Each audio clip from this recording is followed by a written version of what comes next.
Good morning, dear students. The today's topic that we are going to see is Unit 2 Simple Stresses and Strain. ये topic में हम 2.4 और 2.5 cover करेंगे, जिसमें हम क्या देखेंगे. We will see deformation of stepped cross section due to axial load, concept of composite section. Learning outcomes that will be achieved during the session is calculate modulus of elasticity, modulus of rigidity, axial deformation under given conditions for given material. Course outcome will be that will be mapped are interpret structural behavior of material under various loading conditions. These are the PO that will be mapped. Okay.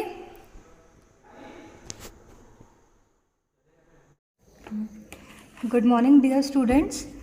आज जो हम topic देखेंगे वो है deformation of body of stepped cross sectional area. Steeped cross sectional area मतलब क्या होता है कि जिसका लेंथ इक्वल नहीं रहता है. फॉर एग्जांपल अभी हम डायग्राम में देखेंगे.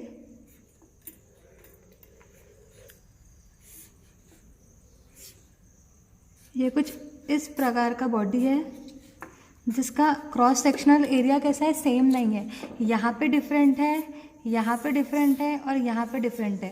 तीनों जो क्रॉस सेक्शनल एरिया डिफरेंट है, बट जो लोडिंग है वो सेम है. लोडिंग एक ही रहेगी, मतलब एक ही चीज़ है जो उसको खींच रही है या तो कंप्रेस कर रही है. ऐसे टाइम में जब हमको डिफॉर्मेशन निकालना है तो deformation will be equals to addition of the single sections. जब तीनों को हम इंडिविजुअली ऐड करेंगे उसमें से जो हमको डायरेक्टली आंसर मिलेगा वो रहेगा टोटल डिफॉर्मेशन. ठीक है. अब इसमें कैसा रहेगा, मटेरियल या तो एक हो सकता है या तो अलग हो सकता है. हमको फॉर्मूला पता है. What is the formula? PL upon AE.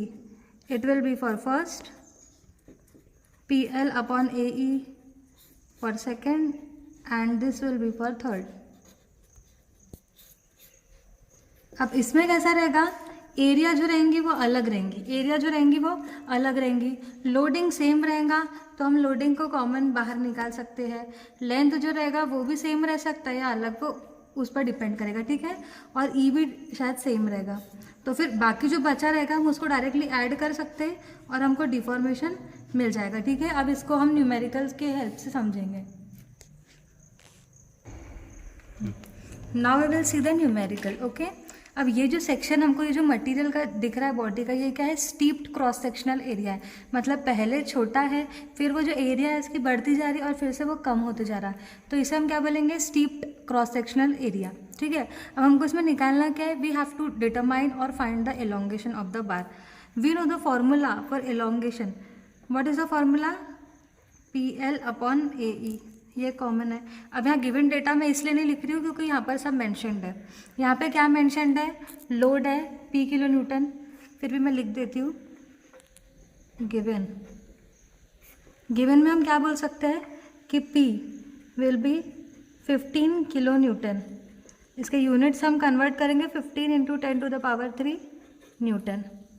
अब हमको डायमीटर दिया है फाई मतलब dia. Diameter for first section is 12 mm. For second it is 16 mm. And for third it is 10 mm. ठीक है. हमको तीनों सेक्शन का डाया दिया गया है. लेंथ भी दी गई है, लेंथ तीनों की सेम है. Length for L1, L2, L3 कितना है, 500 mm है. अब हमको एलोंगेशन निकालना है. एलोंगेशन निकालने के लिए हम क्या करेंगे, हमको पता है total change in length del L will be equals to del L1 plus del L2 plus del L3. यहाँ पे क्या हो जाएगा, PL by AE for first section plus PL by AE for second, PL by AE for third. अब यहाँ पे हमको क्या दिख रहा है, P तीनों के लिए सेम है, P को कॉमन निकाल लेंगे. L तीनों के लिए सेम है, L को कॉमन निकाल लेंगे. E भी सबके लिए सेम है, कॉमन निकालेंगे. बचेगा क्या, 1/A1 plus 1/A2 plus 1/A3.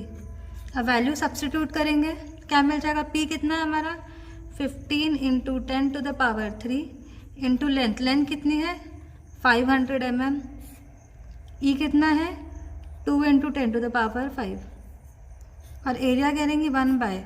अब इसका क्या रहेगा, हमको पता है कि सर्कल है तो उसकी एरिया क्या रहेंगी π/4 इंटू डी स्क्वायर, मतलब π/4 इंटू डी। इसका डी कितना है 12 का square plus 1 divided by π/4 into ये क्या हो जाएगा 16 का स्क्वायर प्लस 1 बाय π/4 10 का स्क्वायर। अब इसकी वैल्यूज़ निकालेंगे हम।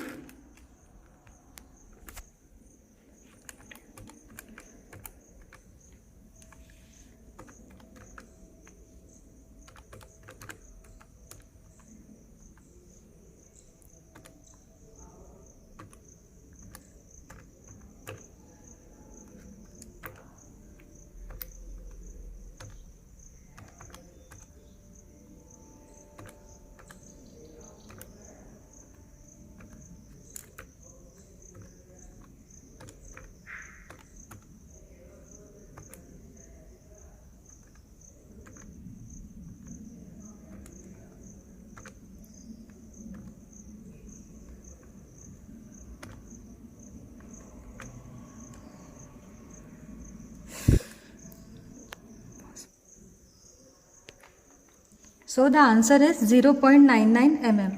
So therefore the total deformation will be 0.99 mm. Okay.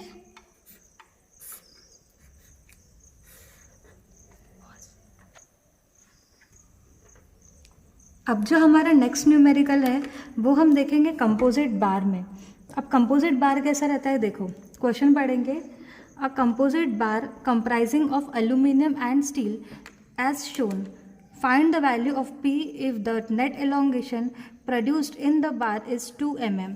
Take modulus of steel 20 into 10 to the power 4 and modulus of aluminium 7 into 10 to the power 4. Composite बार मतलब क्या है कि ये जो एक बार है यह अलग अलग मटेरियल्स का बना है, मतलब कहीं ना कहीं ये स्टील का है, फिर ये एल्यूमिनियम का है और ये स्टील का है। ठीक है, तो सबसे पहले हम क्या करेंगे, गिवन डेटा लिखेंगे।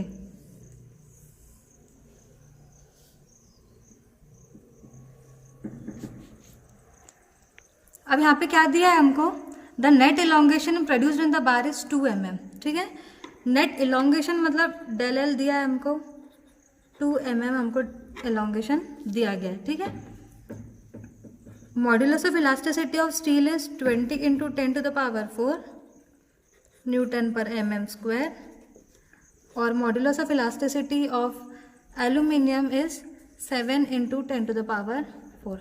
निकालना क्या है हमको, P निकालना है। अब सबसे पहले हमने ये देखा था कि जब फोर्सेस ऐसे अलग अलग एक्ट करती है सेक्शन में, तो सबसे पहला काम हमारा क्या है कि we have to draw free body diagram. सबसे पहली स्टेप हमने ये देखा था कि फ्री बॉडी डायग्राम रहेंगे। अब चाहे वो कोई भी इसका हो, अब जैसे अलग अलग मटेरियल का भी रहेगा, फिर भी हमको पहले क्या निकालना पड़ेगा, फ्री बॉडी डायग्राम निकालना पड़ेगा।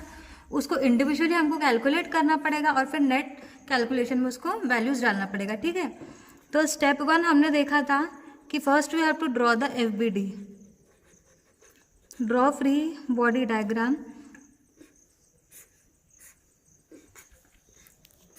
अब 3 सेक्शंस है हमारे पास, तो हम 3 सेक्शंस ड्रॉ करेंगे। पहला ये क्या है, 2P दिया है। ठीक है, 2P दिया है तो 2P को बैलेंस करने के लिए हमको 2P चाहिए, क्योंकि मैंने पहले ही बताया था अगर हमको इक्विलिब्रियम चाहिए तो हमको इक्वल एंड अपोजिट फोर्सेस चाहिए। तो ये हो गया, और सेम हम ऐसा बाहर के लिए भी करेंगे। अब ये 2P है तो हमको ये भी 2P चाहिए, है कि नहीं। इसका लेंथ है 1 मीटर, इसका भी है 1 मीटर। अब देखेंगे सेंटर में क्या होता है। अब ये कितना है, 4P है।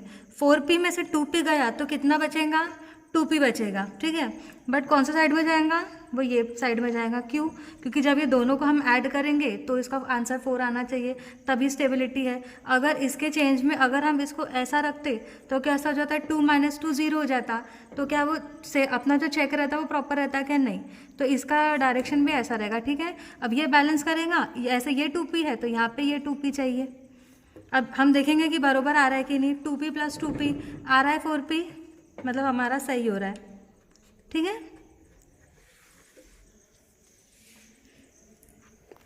अब पहला जो ब्लॉक है वो स्टील का है, ये पहला स्टील है, दूसरा क्या है एल्यूमिनियम है, और तीसरा क्या है स्टील है। अब हमको क्या निकालना है, टोटल डिफॉर्मेशन निकालना है। टोटल डिफॉर्मेशन निकालने के लिए हम क्या करेंगे, हमको फॉर्मूला पता है del L is equals to P L by A E for first plus P L by A E for second plus P L by A E for third. ठीक है, अब हम वैल्यू सब्सटीट्यूट करेंगे। Del L की value कितनी है 2 mm है। What is P, P हमको निकालना है, 2p आएगा। p का यहाँ पे क्या है 2p इंटू एल, एल कितना दिया है 1, मतलब 10⁻³ कर सकते हैं। एरिया कितना दिया गया है इसका 75 mm दिया है, into E, E of steel is 20 into 10⁻⁴। ये हो गया फर्स्ट के लिए, प्लस सेंटर के लिए क्या रहेगा 2p है इंटू एल, एल कितना है 1.5 इंटू 10⁻³ अपॉन एरिया कितनी है 300 mm² है, इंटू ई कितना है इसका 7 इंटू 10⁻⁴। सिमिलरली इसके लिए करेंगे तो क्या रहेगा, यहाँ पे भी 2p आएगा इंटू p इंटू एल 10⁻³ और इसका एरिया कितना है 75 है इंटू 20 इंटू 10⁻⁴। ठीक है, अब वैल्यू सब्स्टिट्यूट करेंगे हम कैल्सी में। अब देखो यहाँ पर कैसा है, ये जो मैंने पहले बताया था, अगर हमको ये ऐसी साइन दिखी मतलब कॉम्प्रेसिव है। कॉम्प्रेसिव है इसका ये मतलब है कि कहीं ना कहीं यहाँ पे इलोंगेशन नहीं होगा, कम होगा लेंथ में, तो हमको नेगेटिव साइन लेना है। अब ये क्या है टेंसाइल फोर्स था तो ये एडिशन सही है, बट ये भी है कॉम्प्रेसिव तो यहाँ पे भी नेगेटिव साइन आएंगे। ठीक है, अब हम ये सारी वैल्यूज़ को क्या करेंगे कैल्सी में पुट करेंगे। अब देखेंगे इसका आंसर क्या आता है। इसमें डायरेक्टली आंसर निकालने के लिए देखो पहले क्या करेंगे 2 लेंगे, अल्फ़ा इज इक्वल्स टू, ठीक है, अब -2। अब हमको p कैलकुलेट करना है तो हम डायरेक्टली कैल्सी में कैसे निकाल सकते हैं, अल्फ़ा ए का एक ऑप्शन आता है, अल्फ़ा ए क्या है कांस्टेंट है, आप कुछ भी वैल्यू डाल सकते हैं, कांस्टेंट डाल दिए 2a इंटू 10⁻³ क्या है 75 इंटू 20 इंटू 10⁻⁴, ये हो गया, प्लस आएगा 2 अल्फ़ा ए into 1.5 into 10⁻³ 300 into 7 into 10⁻⁴।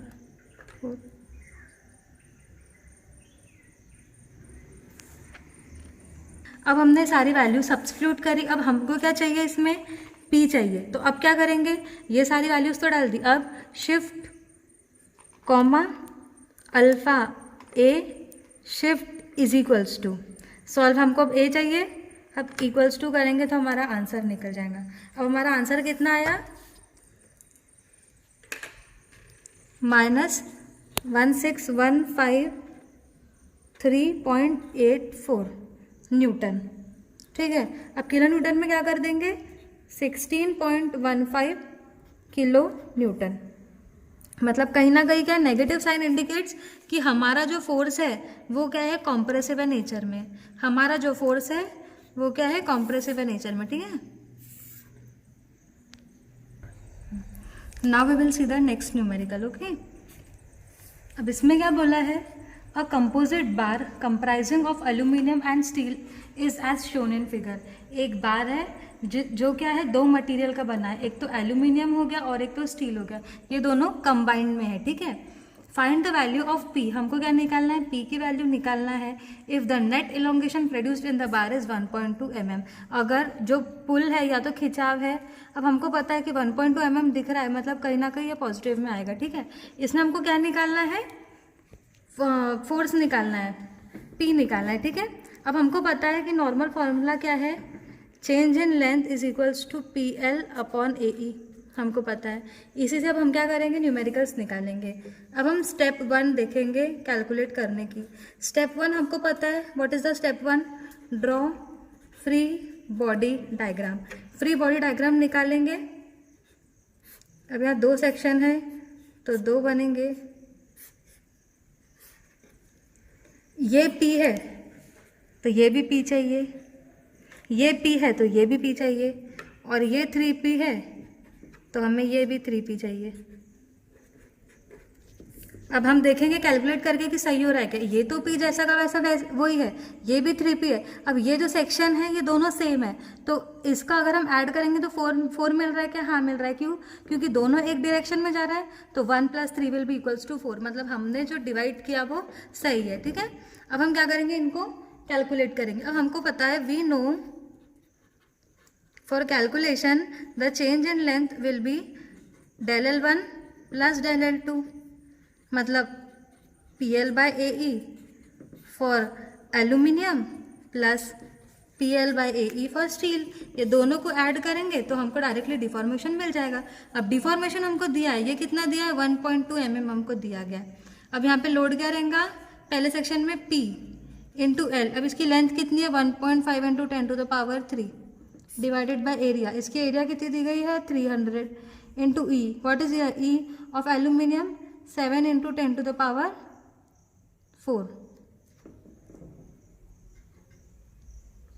Plus. अब ये क्या है? कॉम्प्रेसिव है, तो यहाँ पे क्या आएंगी? नेगेटिव साइन आएंगी। कॉम्प्रेसिव डिनोट्स नेगेटिव साइन, ठीक है। अब ये दिख रहा है टेंसाइल, तो इसको हम ऐड करेंगे। इसका कैसा रहेगा? PN है 3P × L। What is L? 1.8 × 10⁻³ upon PL/A। What is A? Area 75 × E क्या है इसका? स्टील का 20 × 10⁻⁴। अब डायरेक्टली हमको इसकी वैल्यू कैल्सी से मिलेंगी, हमें शिफ्ट करने की ज़रूरत नहीं है। कैसा पुट करेंगे? 1.2 alpha is equals to, minus डालेंगे क्योंकि कॉम्प्रेसिव है, अल्फ़ा A हमको कांस्टेंट, P की जगह हमने कांस्टेंट ले लिया, इंटू 1.5 × 10⁻³ 300 × 7 × 10⁻⁴ प्लस क्यों ले रहे हैं? क्योंकि ये टेंसाइल है नेचर में। 3 अल्फ़ा A × 1.8 × 10⁻³ 75 × 20 × 10⁻⁴। अब कैसा करेंगे? आ गए यहाँ पे shift comma alpha A shift is equals to. अब क्या आंसर आया हमारा? 4158.41। मतलब कहीं ना कहीं what is P? 4.15 kilo Newton. Positive है, मतलब इससे हमको यही समझ में आ गया कि हमारा जो फोर्स लगने वाला है इसमें वो क्या रहेगा? टेंसाइल रहेगा नेचर में। It will be tensile in nature, okay. तो अभी हमने जो न्यूमेरिकल्स देखे हैं वो हमने कौन से टॉपिक्स पे देखे हैं? सबसे पहले तो हमने देखे स्टीप क्रॉस सेक्शन। जब हमारा जो क्रॉस सेक्शन है वो स्टीप रहेगा, सबसे पहले हमने कौन सा देखे?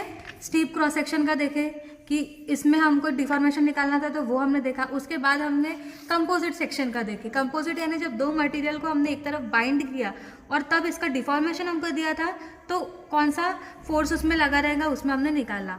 अब मैं क्या करूँगी, असाइनमेंट जो है वो डायरेक्टली गूगल क्लासरूम में ही सेंड करूँगी, वो आप सॉल्व करना और गूगल क्लासरूम में ही सबमिट करना। Okay, thank you.